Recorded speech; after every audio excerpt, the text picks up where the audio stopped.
Well, welcome to today's webinar in the SeedFast series on the process and milestones of a financing round. Today, we are hosting the 5th webinar in that series. So far, we have outlined the individual steps of a financing round, presented the various forms of capital increase, and explained the term sheet and legal due diligence process.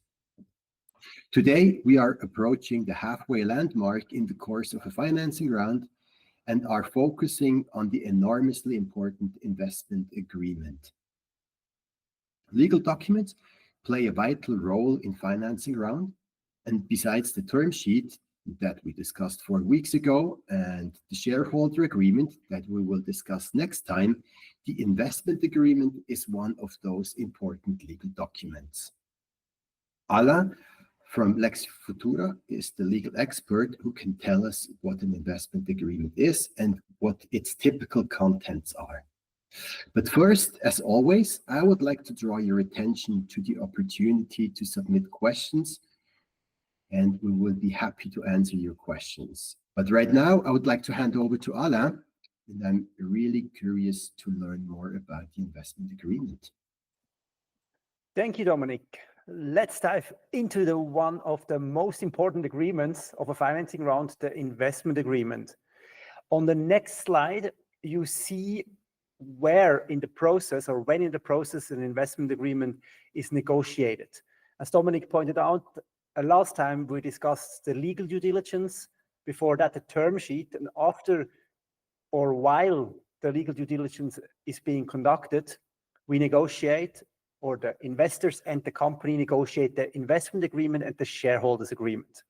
The shareholders agreement we're going to talk about in 2 weeks' time. Today, it's about the investment agreement. What is an investment agreement? At its core, the investment agreement is basically a contract between the company, its current shareholders, and the new investors. It sets out the terms and mechanics of the deal. Who is investing? How much are they investing? And what are they getting in return? This can basically take 2 main forms. You can invest in the company cash, so-called Barliberierung, or you can convert an existing convertible loan into equity. That's Verrechnungsliberierung in German. Both are valid ways to found a company, and the agreement makes sure that everything is cleanly and rightly documented. Who gets how many shares and under what conditions? Now, a question that always comes up, who needs to sign the investment agreement? In an early stage or seed round, it's typical and highly recommended that all the existing shareholders sign the investment agreement, together with the company and the new investors. In later rounds, sometimes not all parties sign, but that can introduce complications. Why? Under Swiss law, each shareholder has so-called preemptive rights by law when new shares are issued.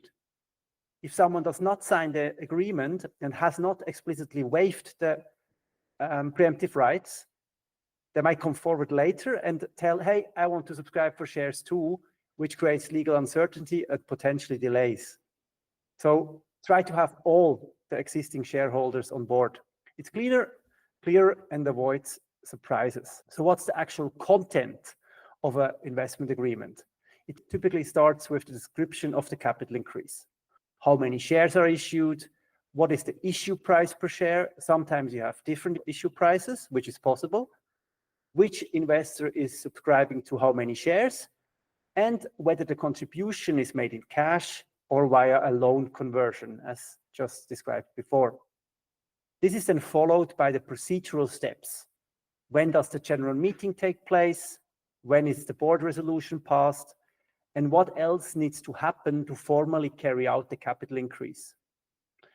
Here it's quite common to include additional corporate decisions, like appointing an auditor. If you haven't had one before, once you have seed investors, usually they require the company to have an auditor, so you elect an auditor during the capital increase decision by the board. Sometimes you amend the Articles of Association, or you approve a capital band. Potentially, if you do a milestone investment, so if the investor has told you, I'm willing to invest 1 million, but the second 500,000 is only going to be invested once you reach a certain turnover. So to make it easier to issue the shares later, you introduce a so-called capital band. Often you also have the option, or if you have employee stock option, you can also introduce a so-called contingent capital or conditional capital, which is also a corporate decision, which is up to the general meeting, and often that's also part of the investment agreement. Maybe we come back to the capital band. Capital band basically allows the board of directors to issue shares at a later point without going back to the general meeting of shareholders. This is particularly nice if you have milestone investments, because you don't have to convene a general meeting at every time you issue additional shares. Something to think about. And the conditional capital is more or less reserved for employee participations. Sometimes it's also used to convert convertible loans. Very rarely, but it happens. And it's also something to think about. Then the next passage in the investment agreement is about the closing. What needs to be delivered at closing? The closing is basically a public notarization of the general meeting and the board of directors resolution. What do you have to bring? We're going to cover all the documents you have to bring in a later webinar in the SeedFast series. But at this stage, I can tell you it is a lot. For example, if you elect new board members, you need acceptance declaration of each board member. If you convert existing loans, you need an auditor that confirms certain things in context with the conversion of the loan. Often, you also have certain documents you need to bring due to certain findings in the due diligence. For example, if the investor found out that not all the intellectual property is with the company, they often say, hey, I'm not willing to close before you have collected all the IP assignment agreements. And because IP transfers are crucial, we've covered that in the part about the due diligence or the legal due diligence, it's often a closing condition. Then additional closing condition or conditions precedent are all the shareholders have signed the shareholders agreement. That's quite an important point, because you want that all the shareholders in a company have signed the shareholders agreement so that everyone is on the same page. Sometimes investors, also based on the legal due diligence, ask to have new employment agreements in place, or, as I just said, IP assignment clauses. That's the first, more procedural part of the investment agreement. The second part is the representation and warranties clause. It's often referred to as reps and warranties. These are legal assurances by the company and sometimes also by the founders about the state of the business. Typically, they cover the accuracy of the financial statements, the ownership of IP, compliance with laws of the company, absence of pending litigation or arbitration, the solvency. So if you're insolvent, you have to disclose this, the accuracy of the current share register, and other critical facts about the company. Why does this matter? Remember from the last webinar, we saw that there's an information asymmetry between the investor and the company and the founders. So basically the investor wants to have certainty with regard to some important points. And the reps and warranties close that information gap. Now, what happens if reps and warranties turn out to be false? That's also covered in the investment agreement. In M&A, when you sell a company, you often see financial compensation for breach of warranty. In venture capital or in an investment agreement, it's a little bit different. The standard approach, especially in Switzerland, is a so-called compensatory capital increase. Here is how it works. Let's say there was a hidden legal dispute, and after the investment, the company has to pay to the other party 200,000 Swiss franc. And you have not disclosed this to the investor. Instead of receiving that amount back in cash, the investor is granted additional shares as if the investment had been made at a lower valuation, 200,000 less. Because if the investor maybe had known about the litigation, he wouldn't have had invested at the higher valuation. This is basically to avoid a cash drain in the company and to focus on the equity adjustment. So the investor gets more equity in the company. One of the important questions is also who is giving the warranties, the founders or just the company?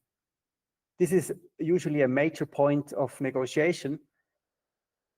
If only the company gives the reps, the investors may feel their protection is limited, especially if the company is short on assets. They just receive additional shares, but no real monetary value. And that's why investors often ask the founder to provide some reps and warranties, and that's a personal liability. Often the reps and warranties which are provided by the founders are limited to to very important things. But even then, it's important to think about the liability limitations. So what's possible? The standard tools are a so-called basket. So no claims can be made unless the damage exceeds a certain minimum amount. A tipping basket means once at that threshold, for example, there is no liability if the damage is lower than 50,000 Swiss francs. If that threshold is reached, the full damage can be claimed. That's a tipping basket. Or there's a liability cap. And I would recommend, if you have founder liability, that you cap your personal liability at 1 to 2x your yearly salary. Then at least you have a certainty with regard to your personal risk. In most deals, to be honest, the founders push the liability to the company and don't assume personal liability. Now, a question that always comes up, are these clauses actually enforced? So does an investor actually file a suit against the company if there was a violation? In practice, very, very rarely. Claims under an investment agreement in the venture capital space are extremely uncommon unless, and this happened a few months ago, there was intentional wrongdoing or fraud. Because both sides usually want a successful company. So if a risk exists, the best approach is usually to disclose it, either in the data room or in the disclosure schedule. That reduces legal exposure and builds trust. So Dominic, these are the most important things in an investment agreement. Do we have any questions, or do you have any questions? Yes, thank you very much, Alain. I was on mute. Thank you very much for your explanations. Yes, that's very interesting. And yet there is a question actually. And the question goes, what is the practice regarding individual investment agreements versus generic agreements that apply to everybody? I can imagine that this applies to your comment regarding different issue prices. And also regarding, I could see application for that question also for the reps and warranties. For example, if some of the investors negotiate a liability of the company, and then all of a sudden, at the end of the investment round, there is an experienced investor who comes and who wants to have a liability of the founders. What happens then to the investment agreements that were negotiated before that? It's a question that requires a few answers. So first, I can say in sophisticated rounds where you have institutional investors, it's very, very, very common to have one investment agreement. There's an advantage. So everyone is on the same terms. It gets very complicated if you have different investment agreements. However, if you just enter into different agreements with each investor, that's technically possible. The only thing you have to bear in mind is that, especially if you use different issuance prices, the existing investors should always agree to these issuance prices or at least waive their subscription rights. And obviously, you're absolutely right. You can grant certain reps and warranties to very important investors and do not cover the others, do not protect the others with these reps and warranties. It's uncommon, but technically it's possible because, I mean, if someone does not require, if you buy something, you can ask for a warranty or you cannot ask for one. So everyone is their own savior, let's put it that way. But just, it usually comes out. And I think it's a better idea to have one agreement, and it gets a little bit messy. I'm in a process like this right now where we have like 7 larger investors that want to say something. Then to combine everything is quite difficult. And isn't there a conflict with the equal treatment of shareholders when you have different type of investment agreements with completely different also type of warranties, issue price, and the like? Good question. Whether the issuance price, definitely. If you have different reps and warranties, it's an interesting question. If that also, if the equal treatment of shareholders is also applicable here, because you usually talk to new shareholders. The investors are usually not current shareholders. So it's an interesting question whether that applies here or not, because they're not technically not shareholders yet. Okay. I would have to go into detail here. It's a good question. Yes, but let's leave it. Let's leave it to this at this point. And I think everybody who is interested in learning more and diving deeper into this question can contact you at any time to follow up on this. Well, I have a general remark that goes beyond the questions, as usual. We publish the slides and the recordings of these webinars on the LinkedIn pages of Konsento and Lex Futura. And we're also intending to have a small library of videocasts on the SeedFast website. So please do not hesitate to follow those pages, to follow us on LinkedIn, and stay up to date with all those topics that we cover in the course of our webinar series. Finally, I need to flip the page. Finally, I would like to draw your attention to the next webinar we're having on the 14th of May from 11 to 11:15 as usual. And there we will cover the next legal document that I mentioned at the beginning, which is the shareholders agreement. And I'm already very curious to learn on how those 2 documents or 3 documents, including the term sheet, work out together and what relations they have to each other. Thank you very much for attending, and see you next time. Bye-bye. Thank you guys. Bye-bye.